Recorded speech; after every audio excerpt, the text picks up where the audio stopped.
welcome to State of Business on our television. I'm Hishain Ali and let's have a look at the headlines first. The 11th National War Heroes Day commemoration ceremony took place under the patronage of President Gotabaya Rajapaksa in a dignified manner. The COVID-19 impact on the tourism industry only in the month of February is nearly $80 million, central bank says. News in detail. The 11th National War Heroes Day commemoration ceremony took place at the Battaramulla National War Heroes Monument today evening under the patronage of President Gotabaya Rajapaksa. The nation's tribute to the memory of fallen patriotic war heroes of the Army, Navy, Air Force, Police and Civil Security Department was paid today at the 11th National War Heroes Day. President Gotabaya Rajapaksa, Prime Minister Mahinda Rajapaksa, heads of Triforces and Sri Lanka Police and many other distinguished members attended the event, which was organized on par with the health guidelines imposed owing to COVID-19. A total of 28,619 fallen war heroes from Sri Lanka Army, Sri Lanka Navy, Sri Lanka Air Force, Sri Lanka Police and the Civil Security Department were remembered by a 2-minute silence in honor of their memory.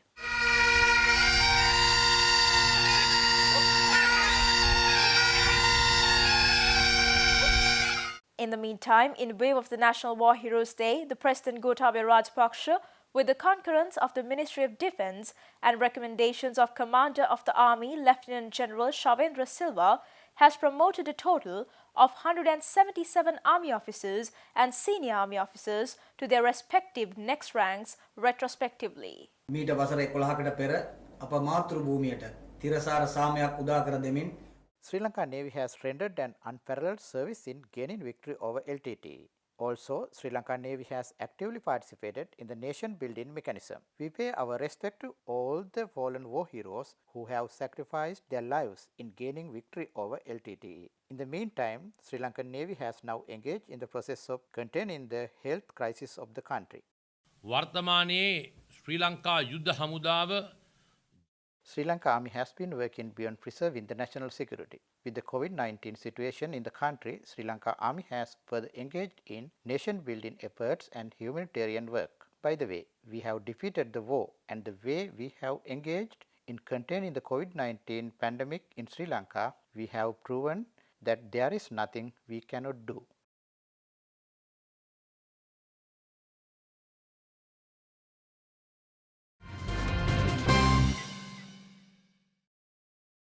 Total number of recoveries from COVID-19 in Sri Lanka has surpassed 560, and as per the statistics of the Health Promotion Bureau in Sri Lanka, more than 45,000 PCR tests have been conducted as of this evening.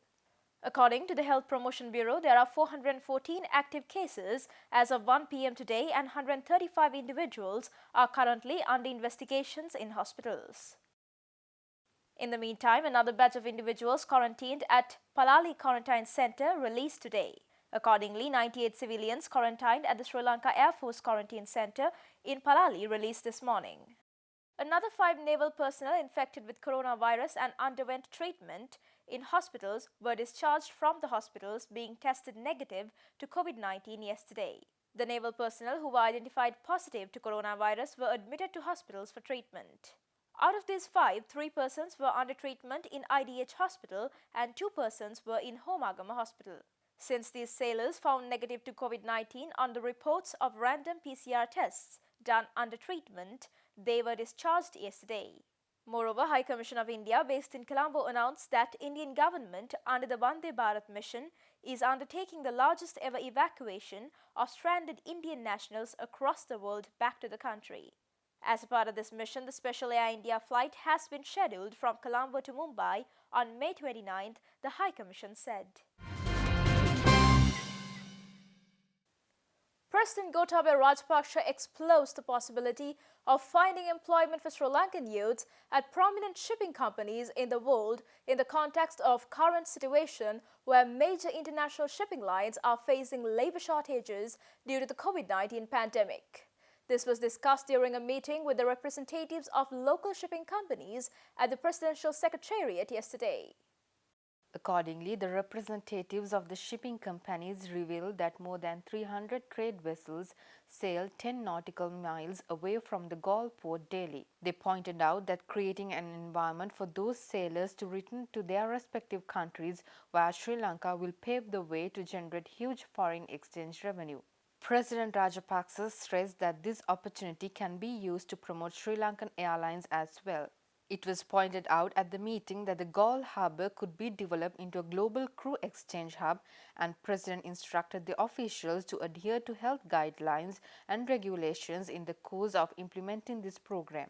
Of the 1.6 million global shipping crews, 16,000 or 1% of the total are Sri Lankans.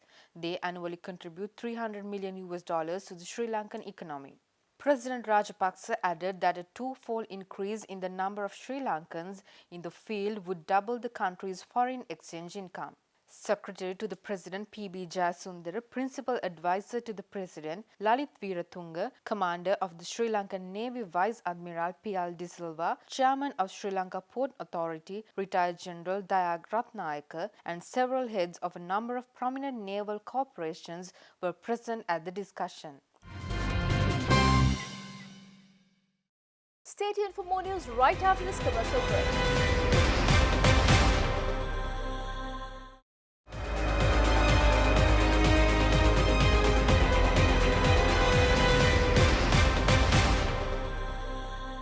Welcome back after the break.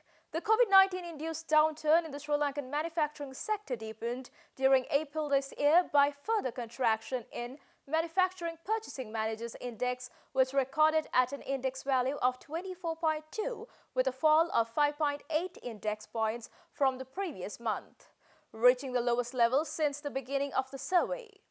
Accordingly, this decline in index was mainly driven by new orders, production and employment sub-indices which declined at record rates. With the continuation of island-wide curfew to limit the spread of the virus, almost all the manufacturing establishments either remained closed during the last month or operated at a fraction of its usual capacity.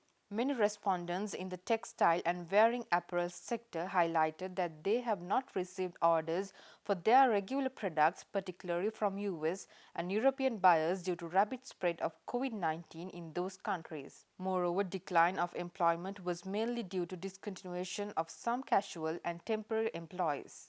Services sector PMI declined to a record low of 29.9 index points in April this year, down from 32 points in March 2020, as business activities and employment sub-indices fell at higher rates due to the extended lockdown measures taken to curb the spread of COVID-19 pandemic.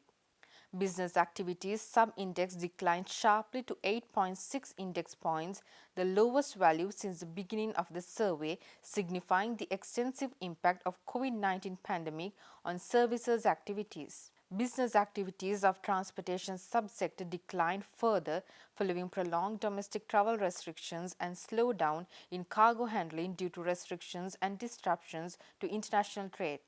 In addition, business activities of accommodation, food and beverage subsector also declined attributable to domestic travel restrictions and zero international tourist arrivals during the month. Central Bank of Sri Lanka announces that the country's tourism industry was affected by the outbreak of COVID-19 from February onwards, and the impact was above 15% in the month.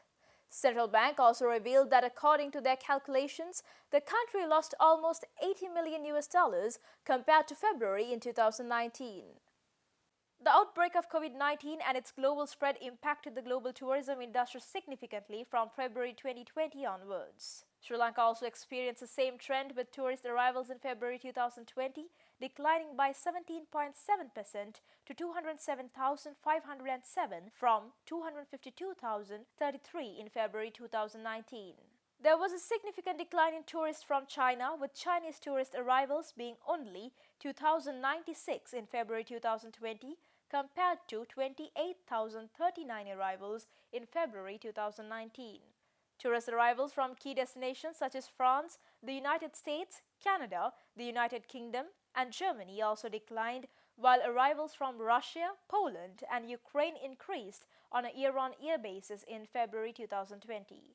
With these developments, earnings from tourism were provisionally estimated to have declined to US $391 million in February 2020 in comparison to US $475 million in February 2019, with cumulative earnings amounting to US $822 million during the first 2 months of 2020. Central Bank also worries over the fact and says that earnings from tourism are likely to be severely affected during the rest of the year with the impact of the COVID-19 outbreak. However, at the same time, Central Bank announces that the export volume index in February 2020 improved by 5.2%, indicating that the increase in exports was driven by higher volumes when compared to February 2019. Central Bank data shows that earnings from merchandise export, industrial exports, as well as other major subcategories such as machinery and mechanical appliances, rubber products, food, beverages, and tobacco also recorded increases in February.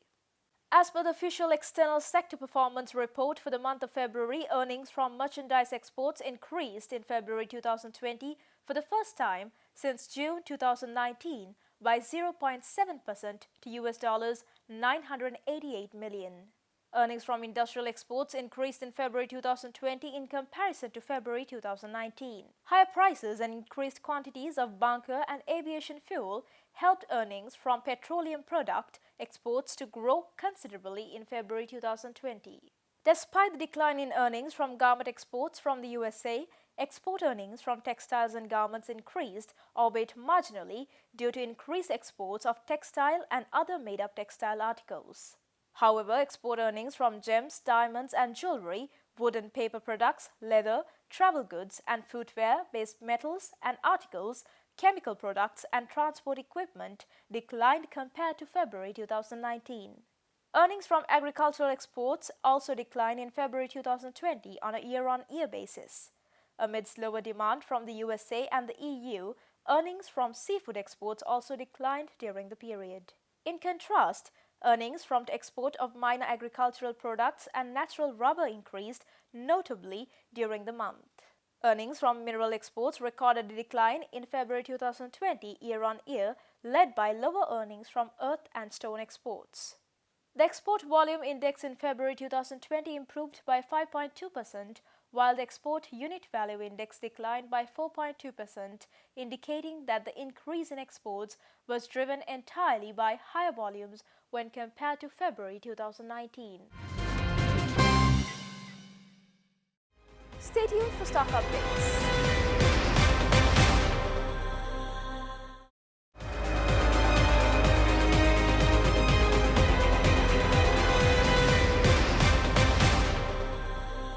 Welcome back after the break. Trading at Colombo Stock Exchange ended on a positive note today. The all-share price index gained 94.18 points to close at 4,701.03, and the S&P SL20 gained 38.94 points to close at 1,886.65. The turnover was 1.1 billion rupees and over 56 million shares were traded. Up next are forex rates.